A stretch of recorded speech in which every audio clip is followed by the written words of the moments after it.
So hello dear Nightshades, this is Otti from Nightshade magazine, sitting here with Jan from AMORPHIS. Yes, I'm Jan from AMORPHIS, nice to meet you guys. You're the drummer of Yes, the band. yes, I'm the drummer. You have a rather German name, we have talked about it, but you're still a Finnish guy and... Yeah, my father's from Österreich, but I'm born in Finland and my German is not that great. So thank you for your time. It's an honor for me because AMORPHIS is somehow the band that started my deep love with metal music. Oh, great. I listened to metal before, but one day I listened to Tales from the Thousand Lakes. Oh, yeah. And then it was falling in love. So this is my first interview with you. Okay. As a guy and as a band. And you are on tour now with Eluveitie and two other bands. So the tour is rather at the end, I think. Yeah, this is the second last show today in Oberhausen, and tomorrow is the last in Hamburg. So the last German days. So how did it go? How was it? It's been great. It's been great. It's also Nailed To Obscurity from Germany and Tranquility from Sweden, and we are already friends with those guys. We've been touring with Nailed before when we toured with Soilwork, and we did also an American tour with Tranquility. So it's a kind of family tour already, and everybody's friends, and it's been great. It's been great. Great shows, a lot of people, very nice shows, and we're all happy. Yeah. So that's something I wanted to ask. You have been touring with bands in the past, and you are. It's not like learning them to know, or is it like? Well, Eluveitie, we haven't toured before with them, so that they are new to us, but they are really cool people, and. But Nailed and Tranquility, we've been touring with them in the past, so it's like everybody's familiar faces, and of course Eluveitie now because we've already been on the road for 5 weeks, so it's it's a long time, I think. So being so far away from Finland this long time, is there something like homesick you now have, or do you say okay, I could tour a little bit more? Yeah, maybe. I mean, I'm ready to go home, to be honest. I mean, it's Christmas and everything, and we usually don't tour over Christmas, so yeah. But I mean, this time was different because we got to go to Finland in the middle of the tour because we played in Helsinki also, and so we had a couple nights off at home, and so that eases up the homesickness a little bit, I think. So yeah, 2 more shows, and then we got some well-earned rest for January, and then we hit stages again in February. So okay. Yeah. Then the setup is the tour setup. I haven't seen anything. Were you touring with then? And where? In February. Yeah. Well, we play 70,000 tons of metal cruise. Ah, okay. And then we have some shows in Finland, a couple like a little Finnish tour, and then. Maybe there's some time off still, and then we play, of course, summer festivals next summer, and some more touring coming up next fall. But yeah, I have no info about that yet. So, yeah. Okay. So and you said you will be at home.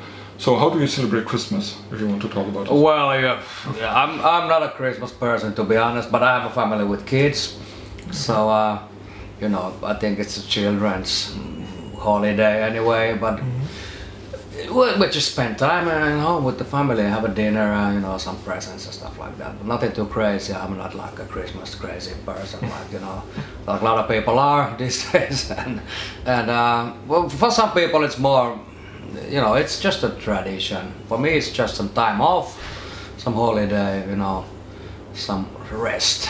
So you don't have stuff like ugly Christmas sweater or something? No. No, I don't. Let's talk about the album. It's still hot, I would say. Halo. Yeah. It's from February, but it was really, really great. And so having this distance now for, let's say, 10 months. Something like that, yeah.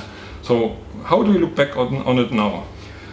Well, I think it's still a pretty strong record, and I mean, it's somewhat different from Queen of Time. It's maybe even more progressive and a more unpredictable record, I think. Also a bit heavier than the predecessors, at least 2 previous ones. And yeah, I'm still really happy with the album. I mean, there's a lot of... I mean, now we're playing like 4 songs from the record, but I think from the next tour or something, we're gonna a little bit change the new songs, at least some of them, you know, to make a little bit different set list, because it has a lot of strong songs. And obviously, you know, this is a co-headline tour, so we cannot play as long as we would like, and we would like to play more songs from Halo, but we also have to play the old hits and stuff, and so that makes it easy. But yeah, I think Halo is very strong, and it's the third album we did with the same producer, Jens Bogren from Sweden, and it's kind of sort of a trilogy thing with Under the Red Cloud, Queen of Time, and now Halo. I think it's just nice closure to that thing, and yeah, I'm very happy with Halo. I read about the trilogy thing. So how do the albums connect? Is there a deeper story behind them? Or? Well, they're all different stories, of course, because we have a different lyricist, Pekka Kainulainen, who's doing our lyricist, and they're sort of inspired from Finnish mythology and nature and all kinds of stuff like that, but they're all different themes and different stories, I think, from one another. So it's not like a combined theme trilogy or whatever. And we, of course, we didn't think of it as a trilogy when we did it, but now, I mean, it's a third album with the same theme and everything. So to me, it feels like a trilogy, but I mean, should we make another album with the same theme, then it's not a trilogy anymore. So let's see what happens. Yeah. But as a drummer, what's your influence on the topics, on the way some music goes, or the lyrics go even? I don't write lyrics, so for me it's not like, you know. But you mean like as a drummer, or? Yeah. What's your influence on the music when a new album is coming out? Well, besides having the rhythm. Yeah, I mean, there's a lot of, like, you know, we're huge fans of progressive music from the 70s, like, you know, Pink Floyd, Jethro Tull, you know, Genesis, all kinds of stuff, bands like that, Black Sabbath, Led Zeppelin. For me, lately I've been into like Steven Wilson, Porcupine Tree, you know, some bands like that, Mastodon maybe, you know. A lot of modern bands, a lot of traditional bands, and also a lot of like some electronic music too, and world music and all kinds of stuff, you know.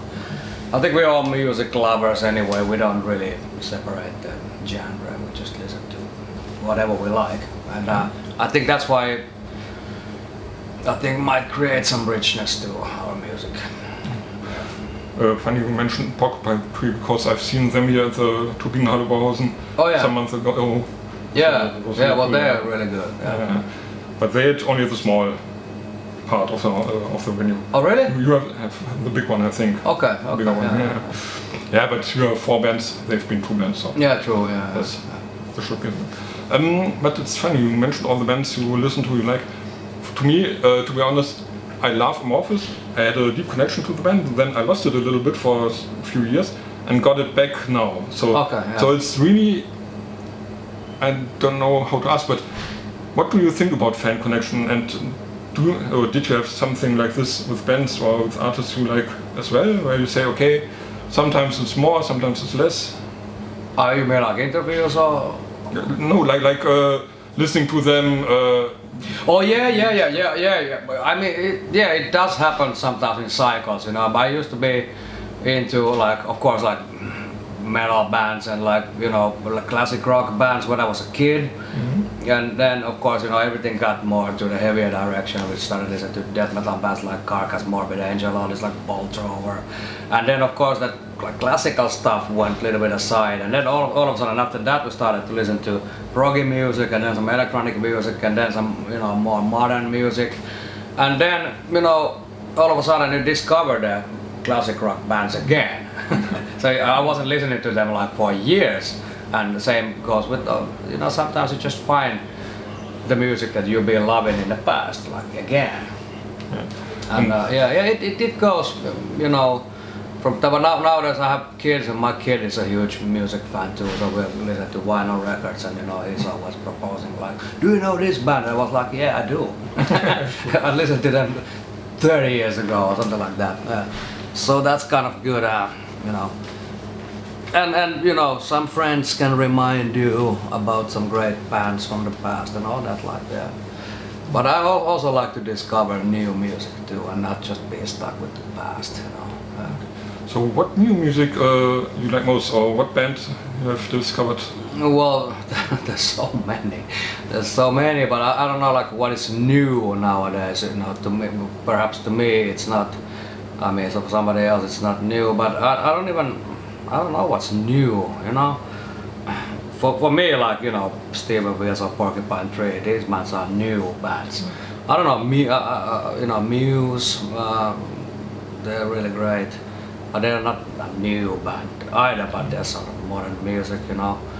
There's a lot of electronic stuff and all kinds of stuff. And there's so many I can't, you know, if I would start to give the names, that would be endless. Okay, I understand. Yeah.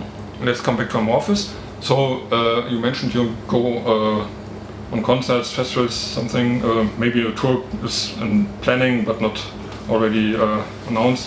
Yeah, well, there is festivals coming for next summer, of course, and yeah, and then we have another tour coming next autumn. Maybe a year from now or something like that. But there's no dates yet, so I can't really talk about that. But yeah, it's happening. Okay, but you're working on new material, or is it like Halo is now in and you just say, okay, playing live, it's enough for the moment, or yeah. How does it happen in general? Are you a band that is always writing, or do you? I don't think we're writing new material now. Usually when we're touring, it doesn't happen. Okay. And then the guys, maybe you know, then when there's some time off after touring, and then you know, the guys start writing the material, and then when we had a schedule for the album, you know, that when we're supposed to record, then maybe then it's a good time to compose. So we don't constantly do that, especially not when we're on tour. Okay, and regarding the concert tonight, what are you looking forward to most?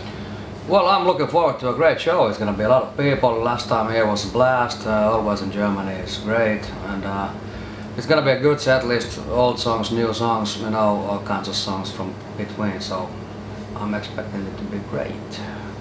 And having the last day tomorrow in Hamburg, is the tradition like I have heard of bands fooling each other as last day of a tour or something like this, or is this something you don't like?